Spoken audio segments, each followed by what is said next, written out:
Bismillahirrahmanirrahim. Isra' dan Mi'raj. Kebetulan kita dalam bulan Rajab, bulan orang Islam menyambut Isra' dan Mi'raj. Ketika Nabi berada di peringkat menghadapi tekanan yang makin bertambah, dakwah Islamiah mencapai kejayaan dan menghadapi penindasan demi menguatkan tapak keimanan ke dalam diri Rasulullah SAW, di samping menguji orang-orang yang telah beriman dan melayakkan orang-orang kafir dengan sifat-sifat kekufuran yang nyata. Allah Subhanahu wa taala telah menjemput kekasihnya Muhammad sallallahu alaihi wasallam menjadi tetamunya dalam perjalanan Isra' dan Mi'raj untuk melihat alam yang luas. Diperlihat juga perbaganda nabi-nabi dan rasul-rasul yang telah lalu. Digambarkan secara jelas segala sikap dan telatah manusia serta cabaran terhadap dakwah di sepanjang zaman, iaitu mengenai di manakah mulanya dan ke manakah penyudahnya. Isra' Mi'raj peristiwa yang paling besar dalam sejarah manusia, bukan saja sejarah Islam. Allah Ta'ala menjemput Nabi akhir zaman menjadi dhaif, menjadi tetamu, untuk menyaksikan kebesaran kerajaan Allah Subhanahu wa taala. Biasanya kerajaan-kerajaan dalam dunia bila mari tetamu dibawa melawat bilik gerakan negara. Ditunjuk dalam bilik gerakan itu projek-projek kerajaan. Projek yang gagal tak ditunjuk, tunjuk hak berjaya saja. Dibawa melawat ke beberapa tempat yang dipilih-pilih. Ini biasa kerajaan dalam dunia. Ini kerajaan Allah Ta'ala. Allah Ta'ala jemput Nabi SAW bukan dalam bilik, melawat alam yang luas, sejak mula dunia sehingga hari akhirat, sejak Nabi Adam sehingga berlakunya kiamat. Ditunjukkan seluruh alam, langit, bumi, alam zahir dan alam gaib, manusia, malaikat, syaitan dan iblis, hari akhirat, syurga dan neraka.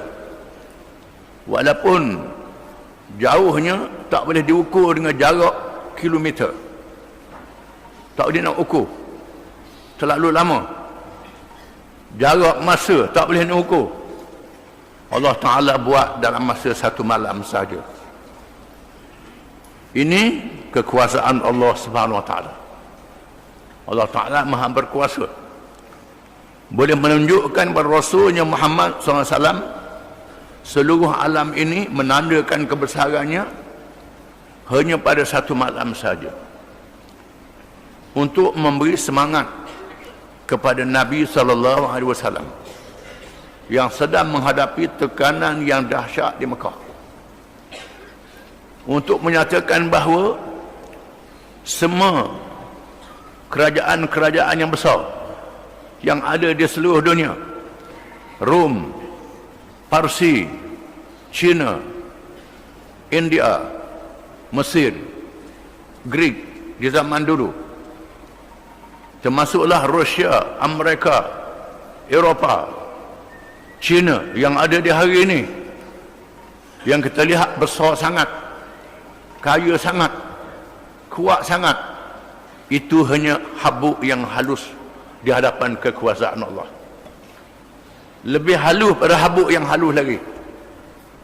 Innama amruhu idza arada syai'an an yaqula lahu kun fayakun. Sesungguhnya urusan Allah itu, bila Allah nak jadikan sesuatu, cukup dengan kun, jadi, fayakun, jadi selalu.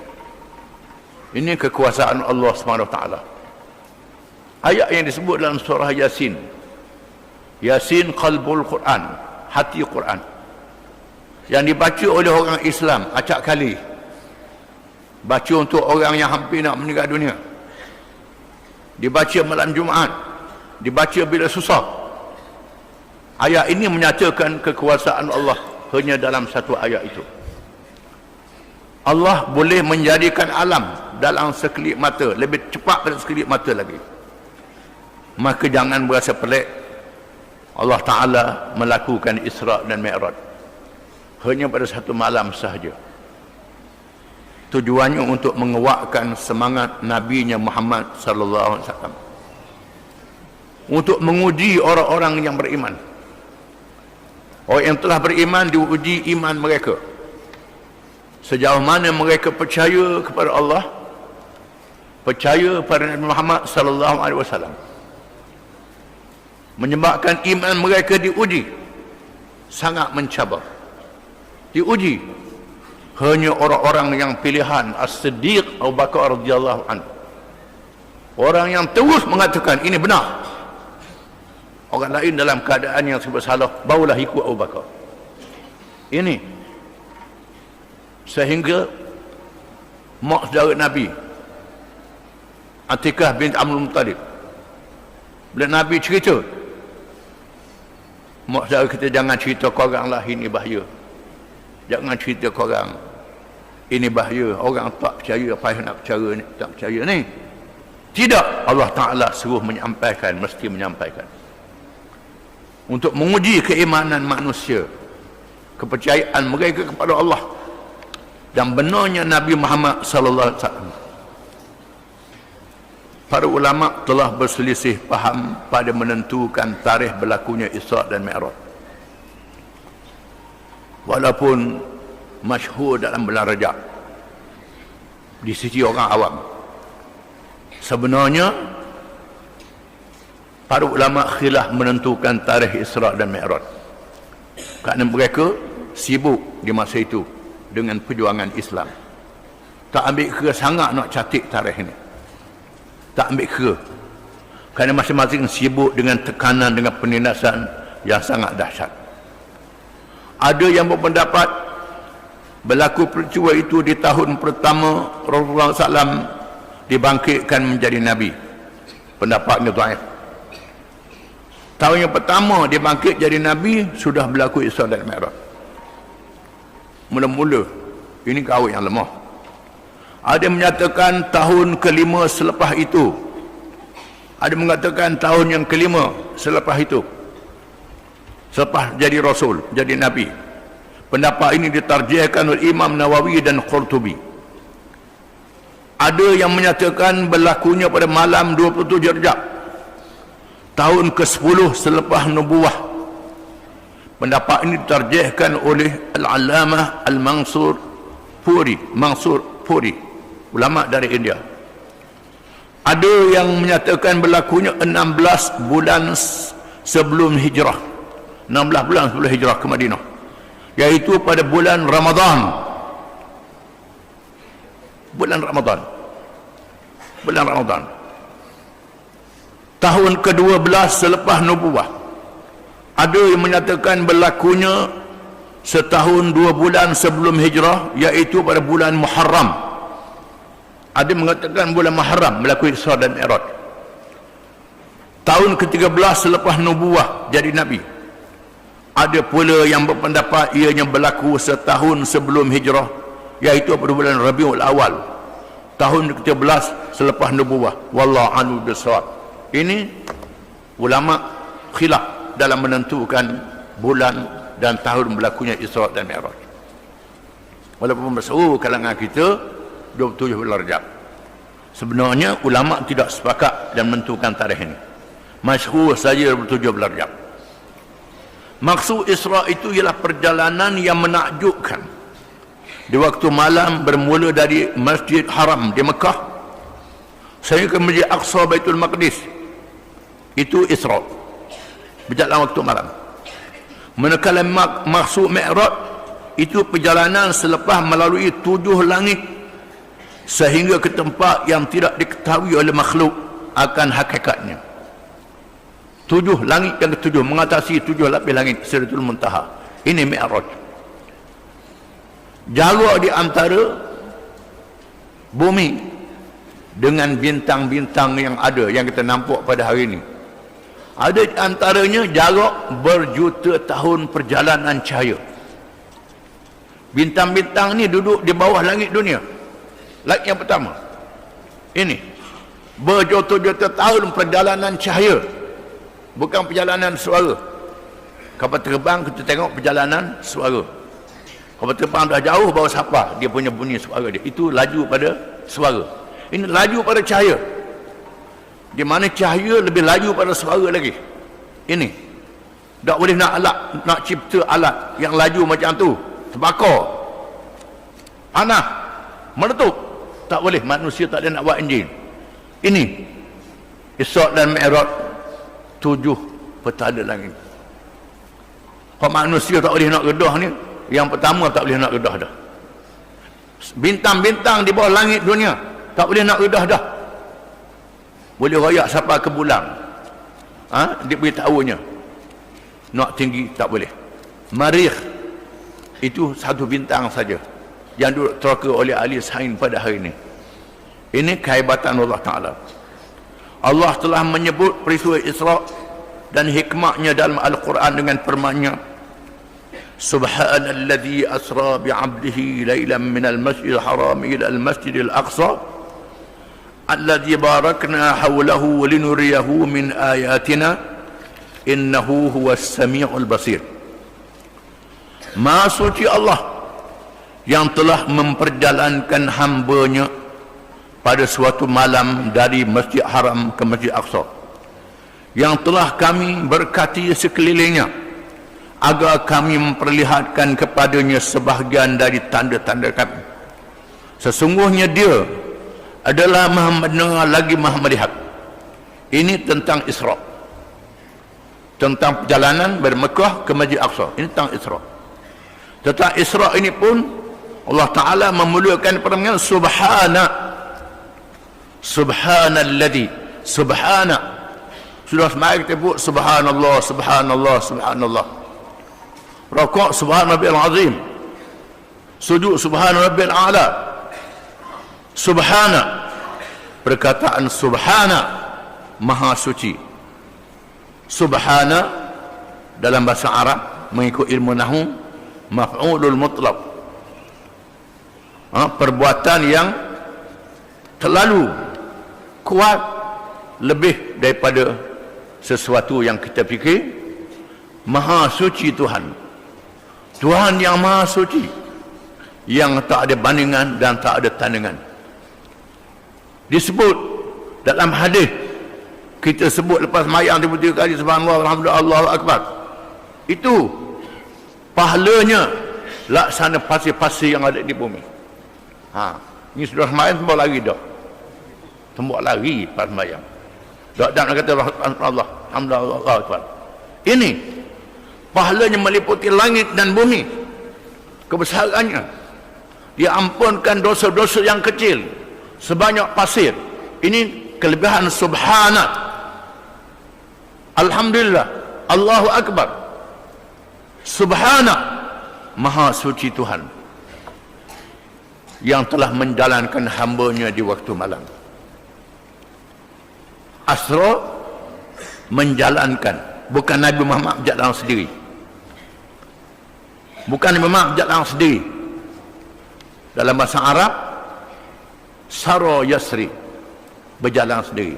Asra, Tuhan yang menjalankan dia, Tuhan yang menjalankan Nabi Muhammad SAW. Tuhan Subhana, Tuhan yang maha suci daripada segala kelemahan persamaan dengan makhluk ini, yang menjalankan Nabi-Nya Muhammad SAW di waktu malam. Dia Tuhan yang menjalankan. Maka ini kekuasaan Allah Ta'ala. Kita kena faham. Kita ngaji je tak tahu Subhana menatang apa makna, tak tahu apa maksud, tak tahu. Ini kehebatan bahasa Al-Quranul Karim, bahasa Quran, bahasa Arab yang tak mampu diterjemah oleh semua bahasa-bahasa lain dalam dunia. Allah Ta'ala menurunkan Quran dalam bahasa Arab kerana bahasa Arab ialah bahasa rasmi bagi Allah pada hari kiamat. Mempunyai kehebatan maknanya, Maknanya di sinilah ada orang dengan Quran masuk Islam. Satu kisah yang sangat menarik sebagai selingan yang sangat menarik. Seorang budak Yahudi tinggal di Perancis beberapa puluh tahun, apa ratus tahun. Budak yang umur 7 tahun duduk di Paris, di Perancis, di perkampungan Yahudi. Di kampung Yahudi ini ada sebuah kedai. Tuan kedai ni orang Turki, orang Islam Turki yang tak tahu bahasa Arab. Perangai ni perangai Islam, duduk di Perancis. Ini cerita benar. Budak ni pergi kedai beli barang, kedai runcit. Lepas ambil barang, sawu ambil coklat, curi, sawu ambil coklat. Orang tua ni keling tengok, tak marah, tak marah. Tiap-tiap hari mai beli, ambil je coklat ni, curi, tak beli, dia lock. Pergi satu hari dia mai beli, dia ambil coklat. Orang tua panggil mai, tanya pasal apa dah ambil coklat. Kejut dia, orang tahu dia curi. Dia kata minta maaf lah. Tak apa, mu janji dengan aku, tak boleh curi lagi. Tiap-tiap kali membawi kedai aku beri hadiah saja coklat. Beri hadiah saja coklat, tak payah curi, aku beri hadiah. Tiap-tiap kali mai aku beri hadiah. Setelah bertahun, budak yang 7 tahun jadi seorang pemuda umur 20-an. Dan siapa ekor umur pemuda, maka jadi mencabar kehidupan dia. Dia tengok orang tua ni baik sangat. Bila ada masalah, minta tolong orang tua ni, saya ada masalah susah. Dia pun waktu baik peti, ada peti kecil je, waktu baik Quran, waktu baik tu dia pun baca dua muka je, muka sebelah baca Quran lah. Orang Turki lagu dari mana sangat, baca belagu lah. Dia baca Quran ni, dia pun hilang dia punya rasa tu. Yahudi tadi, pemuda Yahudi ni, begitulah.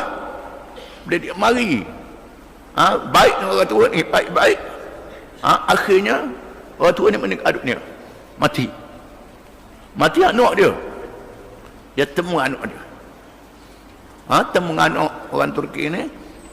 Dia kata, dulu masa saya susah jumpa dengan ayah buka satu kitab, kata, dalam peti tu, kata kata anak dia kata, ayah suruh hadiah kitab tu, ambil beri kitab tu. Balik rumah dia tengok, dah erti baca bahasa Arab. Dia orang Yahudi Perancis, tahu bahasa Ibri dengan bahasa Perancis saja yang dia tahu. Dia berkawan dengan seorang Tunisia, orang Arab Tunisia. Kawan Arab Tunisia, dia tanya orang Tunisia ni, apa benda ni? Kitab bahasa Arab, Quran, kitab suci yang turun dari Nabi Muhammad sallallahu alaihi wasallam. Kemudian akhirnya dia belajar terjemahan Quran bahasa Perancis. Bagian terjemahan, dia bahasa keterangan, masuk Islam. Lepas masuk Islam, dia berdakwah. Mak dia masih hidup lagi. Masa tu mak dia umur dalam 40-an, 50-an. Mak dia marah dia masuk Islam. Balas dengan mak dia, berdebat dengan mak dia, berlawan dengan mak dia, lawan.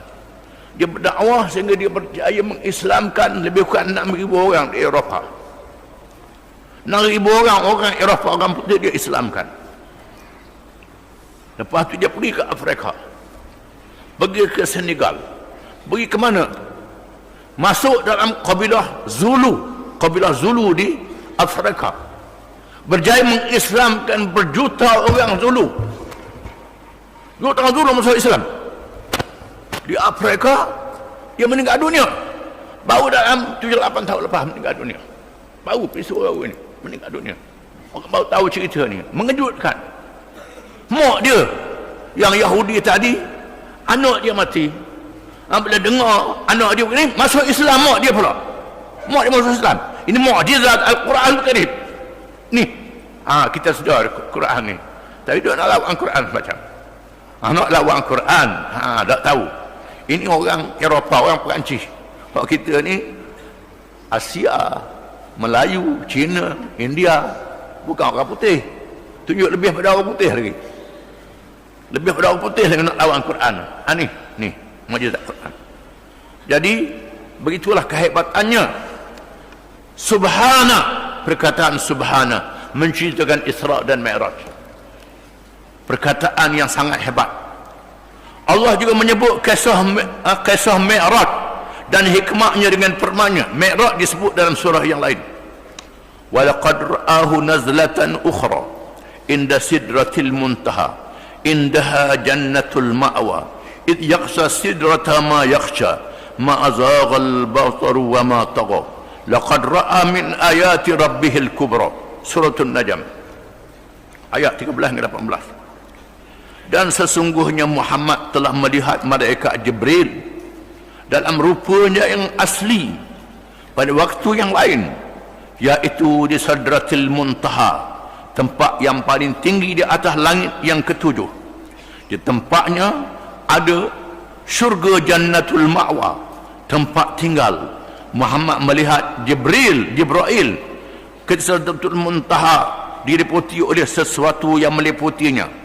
Penglihatannya tidak berpaling dari yang dilihatnya itu dan tidak pula melampauinya.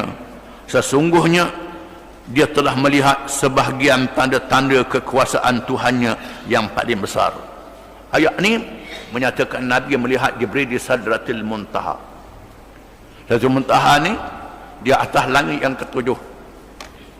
Saintis kata black hole. Kawasan ni kawasan yang paling tinggi yang tak boleh dinaiki oleh bintang cakrawala sekalipun. Sehingga saintis mengatakan matahari yang besar ni kalau sampai ke kawasan itu hancur. Matahari hancur. Pada malam Isra dan Mi'raj, bila sampai dekat kawasan ini, malaikat Jibril tak boleh naik lagi. Tak boleh naik. Nabi boleh naik lagi keseorangan, tak ada Jibril. Menghadap Allah Ta'ala. Menghadap Allah Ta'ala. Jibril malaikat daripada cahaya. Cahaya tak boleh masuk ke kawasan itu. Malaikat kejadian daripada cahaya. Manusia daripada tanah. Daripada tanah. Syaitan, iblis daripada api. Iblis ni bangga sangat dia daripada api. Sekat tu je. Manusia daripada tanah ni boleh naik tinggi lagi. Martabat manusia yang hidupnya mencabar mengatasi martabat malaikat. Malaikat tak ada nafsu.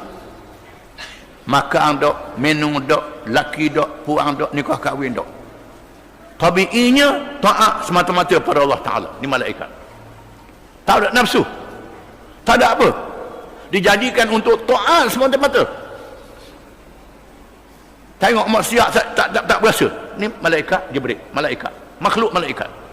Makhluk manusia ni hidup di bumi. Di bumi ni ada najis, ada bersih, ada jahat, ada baik, ada macam. Manusia hidup di bumi menghadapi cabaran yang ada di bumi dengan sifat-sifat yang ada pada manusia, hidupnya mencabar. Manusia yang punya ketahanan iman yang kuat mengatasi martabat malaikat.